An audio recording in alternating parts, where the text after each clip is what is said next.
Bonjour, soyez tous les bienvenus dans cette église Saint-Jean-Baptiste à Arras.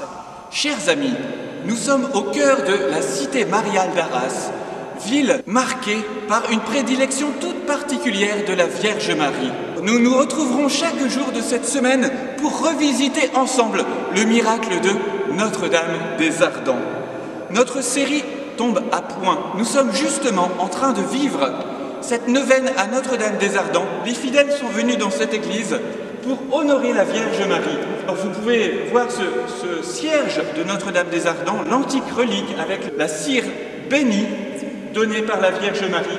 Et jeudi, les fidèles sont venus pour adorer Jésus dans son Saint-Sacrement qui était présenté par la Vierge Marie. Ce récit aura une tonalité particulière en ce temps d'épidémie.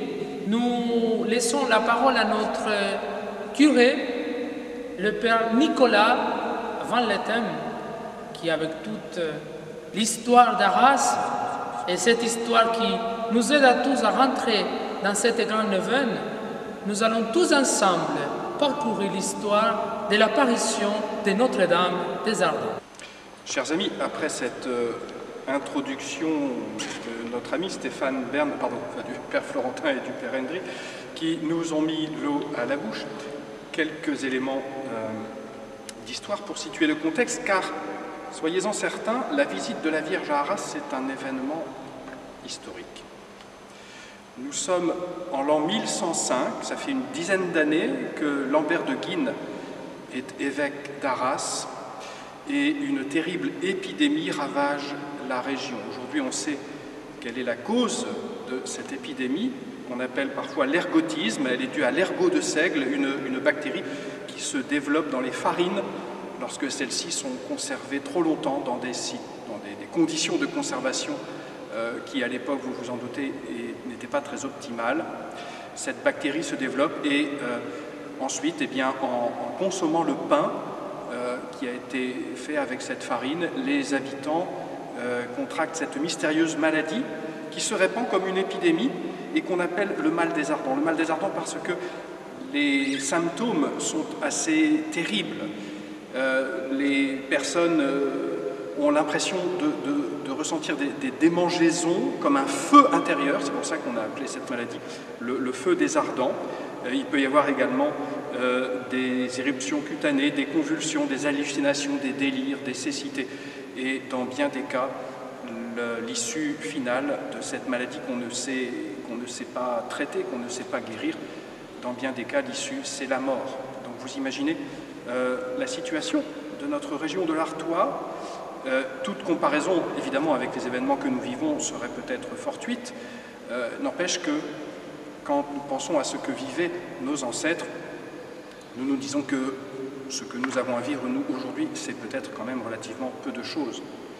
Et voilà que Arras est en proie à cette épidémie et que les habitants vont se tourner vers le ciel, vont implorer le Seigneur et vont implorer la Mère de Dieu qui est ici honorée tout particulièrement à Arras. Et à la suite de cette petite introduction de l'histoire de Notre-Dame des Ardents, de son apparition ici sur notre ville, nous allons nous mettre à l'écoute de la parole de Dieu. Nous allons voir comme des épidémies aussi, à l'époque où la parole nous parle, ils existaient aussi. En lien aussi avec ce que nous vivons aujourd'hui, ce qui s'est passé ici dans cette ville, et ce que la Vierge aussi a voulu dire à travers son message. Dans le deuxième livre de Samuel, au chapitre 24, la colère du Seigneur s'enflamma de nouveau contre Israël. Le Seigneur incita David à nuire au peuple. Il lui dit « Va, dénombre Israël et Juda ».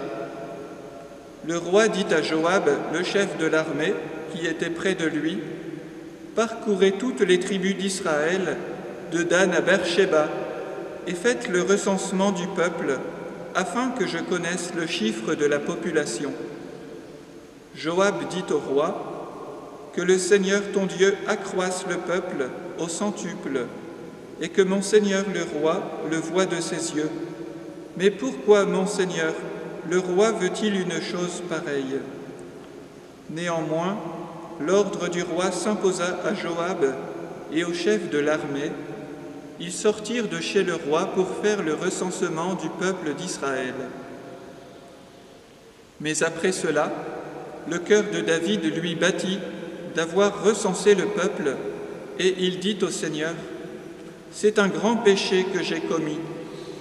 Maintenant, Seigneur, daigne passer sur la faute de ton serviteur, car je me suis vraiment conduit comme un insensé. » Le lendemain matin, David se leva. Or, la parole du Seigneur avait été adressée au prophète Gad, le voyant attaché à David. « Va dire à David, ainsi parle le Seigneur, je vais te présenter 3 châtiments. Choisis l'un d'entre eux et je te l'infligerai. » Gad se rendit alors chez David et lui transmit ce message. « Préfères-tu qu'il y ait la famine dans ton pays pendant 7 ans, ou bien fuir devant tes adversaires lancés à ta poursuite pendant 3 mois, ou bien la peste dans ton pays pendant 3 jours? Réfléchis donc et vois ce que je dois répondre à celui qui m'a envoyé. » David répondit au prophète Gad, « Je suis dans une grande angoisse. Eh bien, tombons plutôt entre les mains du Seigneur, car sa compassion est grande, mais que je ne tombe pas entre les mains des hommes. » Le Seigneur envoya donc la peste en Israël dès le lendemain jusqu'à la fin des 3 jours. Depuis Dan jusqu'à Beersheba, il mourut 70 000 hommes. Mais lorsque l'ange du Seigneur étendit la main vers Jérusalem pour l'exterminer, le Seigneur renonça à ce mal et il dit à l'ange exterminateur, « Assez, maintenant retire ta main. » L'ange du Seigneur se trouvait alors près de l'aire à grains d'Arona le Jébuséen. David, en voyant l'ange frapper le peuple, avait dit au Seigneur, « C'est moi qui ai péché, c'est moi qui suis coupable. Mais ceux-là, le troupeau, qu'ont-ils fait? Que ta main s'apesantisse donc sur moi et sur la maison de mon Père. » Vous venez d'entendre la parole de Dieu, un passage pour le moins étonnant. Nous sentons bien que ce passage fait appel à des traditions probablement très anciennes, on pourrait qualifier d'archaïques. Il n'est pas à prendre évidemment au pied de la lettre. Qu'est-ce que nous pouvons en retenir? Quel peut être le message que le Seigneur voudrait nous faire passer?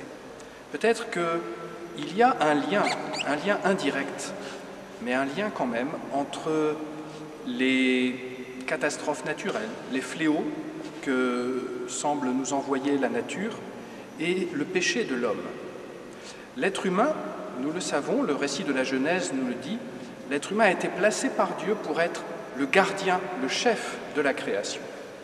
Et l'être humain, par son péché, parce que son cœur se détourne de Dieu, l'être humain introduit comme un germe de corruption. Il permet au mal de prospérer et de proliférer dans la création, parce que lui-même laisse son cœur s'adonner au mal. Quel est le grand péché de David? C'est peut-être le péché de l'orgueil. En voulant recenser le peuple, David, en réalité, et c'est ce que sous-entend le texte biblique, David en quelque sorte se prend pour Dieu, c'est-à-dire qu'il se prend pour le propriétaire du peuple, alors qu'il n'est que le représentant de Dieu, il n'est que le berger au nom du Seigneur. David se prend pour le propriétaire. Vous savez, quand l'être humain veut absolument tout maîtriser, tout dénombrer, tout quantifier, ça nous rappelle beaucoup d'aspects de la société dans laquelle nous vivons, nous voulons ou nous croyons pouvoir tout maîtriser, tout acheter, tout vendre, tout quantifier, même jusqu'à la vie humaine. Nous vivons dans une société très orgueilleuse qui, grâce à la puissance de ces techniques biomédicales, veut aussi maîtriser la reproduction humaine, maîtriser la transmission de la vie et sélectionner les êtres humains qui auraient le droit de vivre, alors que, vous le savez, déjà, nous supprimons ceux dont nous estimons que leur vie, leur existence nous dérange. Cela, c'est vraiment un grand péché de l'homme, parce que cet orgueil, c'est vraiment le péché des origines. C'est le péché du père du mensonge. C'est le mal qui nous vient directement du tentateur quand l'homme veut prendre la place de Dieu. Et aucun de nous n'est complètement exempt de cette tentation d'être à nous-mêmes notre propre Dieu, de prendre la place de Dieu. Nous voyons que cela a des conséquences, mais le texte biblique comporte déjà en lui-même une espérance. Nous voyons que le Seigneur lui-même met un arrêt à l'épidémie.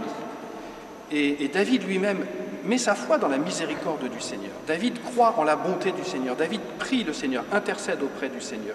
Un petit peu comme notre pape, le pape François, qui a repris un langage biblique il y a quelques semaines lorsqu'il nous disait que dans sa prière, il a demandé au Seigneur par la force de son bras d'arrêter la force de l'épidémie. Il y a donc une grande espérance et tout au long de cette semaine, nous allons voir comment le ciel et particulièrement la Vierge Marie nous invitent à compter sur cette miséricorde du Seigneur dans les temps troublés que nous vivons.